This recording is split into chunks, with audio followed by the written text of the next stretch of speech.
Baru-baru ini beredar video viral aksi seekor kambing yang nurut diajak main majikannya.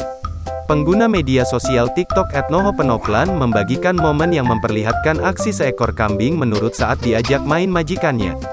"Pengen punya kambing kayak gini, beli di mana ya?" tulis pengunggah sebagai keterangan video. Video yang memperlihatkan aksi kambing itu viral ditonton sebanyak 7,8 juta kali oleh pengguna TikTok. Rekaman video memperlihatkan seekor kambing putih sedang bersama majikannya di depan rumah. Majikan tersebut memerintahkan kambingnya untuk lari ke arah jalan di depan mereka. Majikan memberikan perintah dengan mengacungkan jari ke arah jalan yang dimaksud. Si kambing dengan sigap berlari kencang menyusuri jalan pemukiman ini. Sontak video tersebut mendapat berbagai komentar dari warganet.